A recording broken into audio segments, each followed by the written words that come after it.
I love you. Just wanted to put that out there. There are two areas in my life where,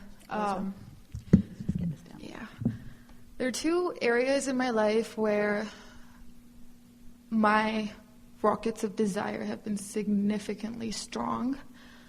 Because of contrast? Yes, very much.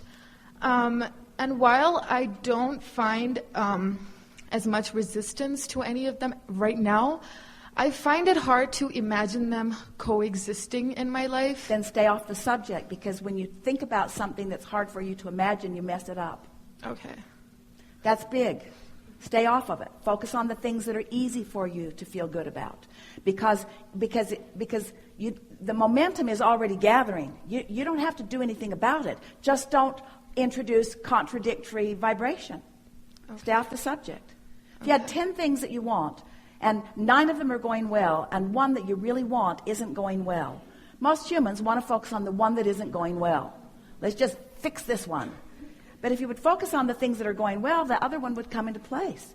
You could have one thing going really badly and focus on it and mess up the other 9. Yeah. Or you could focus on the one thing that's going well, if 9 aren't, and 9 would start going well. In other words, creating your environment is what matters. Yeah. And also, and the reason that it feels that this is really an important thing for us to tell you right now, because you're experiencing it right now. For a long time, we've been talking about step 1, step 2, step 3. You know it? Documented in all the books. You could speak it as well as we do. Step 1 is ask. Contrast causes you to do that. Step 2 is source answers. It's in the vortex, and it's done. It's vibrationally done. In the moment that you ask for it, it is done. The cooperative components are vibrationally assembled. It's ready for you to do step 3, which is create this vibrational climate, get your mood right, which causes what's in the vortex to move into your experience where you can realize it fully. Step 1, 2, 3. Recently, we've been talking about embracing contrast as your friend, not as your enemy.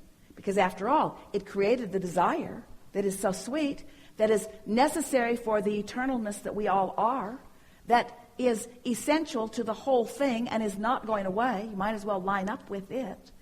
And so, how sweet it is when you step in, and Esther said, please call it step 4, please call it step 4, please call it step 4. When you stand in a place of not yet realizing, you can't see it or hear it or smell it or taste it or touch it yet, but you are exhilarated about the notion of it, about the idea of it.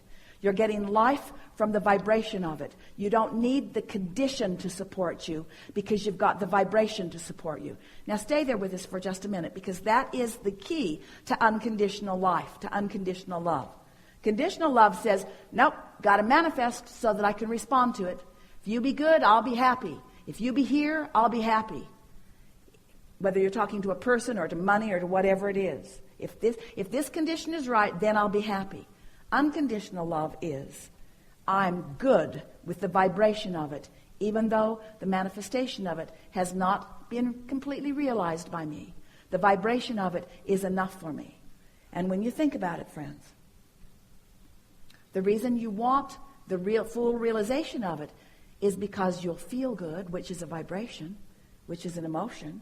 In other words, the reason you want the manifestation of the stuff, of the relationship, of the experience of the money, the reason you want the experience of that is so that you can have the emotional response to it.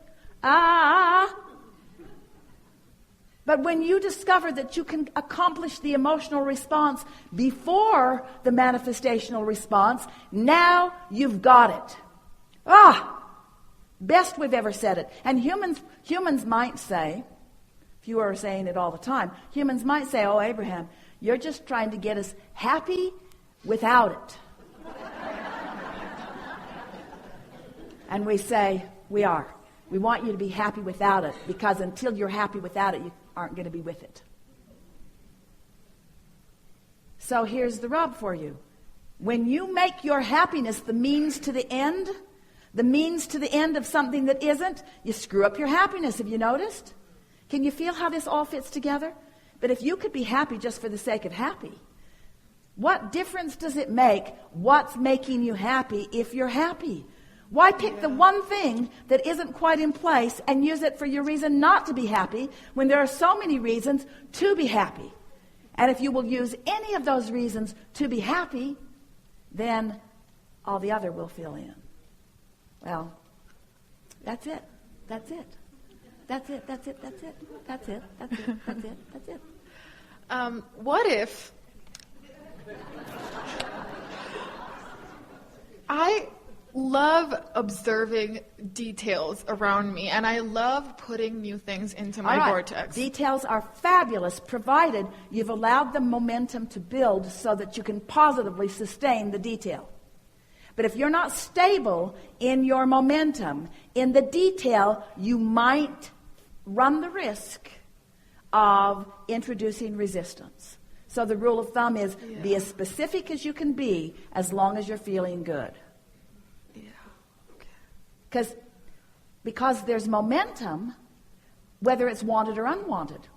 Law of attraction will bring momentum to what's wanted. Or haven't you ever said, oh, this day started off bad and got worse and worse and worse and worse? Haven't you lived days like that? And haven't you lived days that started out good and got better and better and better and better? So momentum is going to happen. You just get to choose the direction of it. And one of my desires is so exciting to think about. I love every day I spend so much time just feeling and imagining it. It gives me a lot of joy to think about it. Then it's perfect. Then it's perfect. So is that where I am at my maximum allowing for... Okay. Yes. And if you'll play with this a little bit, and you all are ready to do this, you've heard enough, you know enough, you're practiced enough, you're ready to jump in to this process. Set the intention to be paying particular attention to the comfort. We're using that vibration, and Esther's finding that word deliberately. The comfort of the conversation that you're having in your own mind. In other words, do you find yourself pondering things that are not comfortable? Something that you witnessed that you wish you hadn't seen, that you just can't quite get out of your head. And it just makes you uneasy to think about it. Well, that's not a good thing to ponder. But find a thought. Just start noticing the comfort. Don't try to control your thoughts.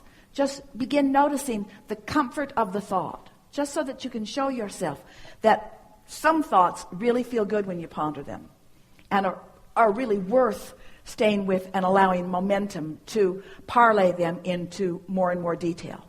And some thoughts feel uncomfortable, and you really don't want to stay with them and allow law of attraction and momentum to parlay them into more specific detail for you. You see what we're getting at? Yeah. You just answered all my questions without me having to get into specifics. That was brilliant. Thank you. Well, when you sat down, you said, I love you. And we wanted to say to you, it began moving fast. We wanted to say to you, your words are unnecessary because we can feel the wholeness of who you are. You are conveying with your vibration. And so that's what just took place here. You didn't have to say the words because what you mean is always out there, you see. That's why it's good to practice what you mean. And really, really, really, really, really good. Thank you. Really good.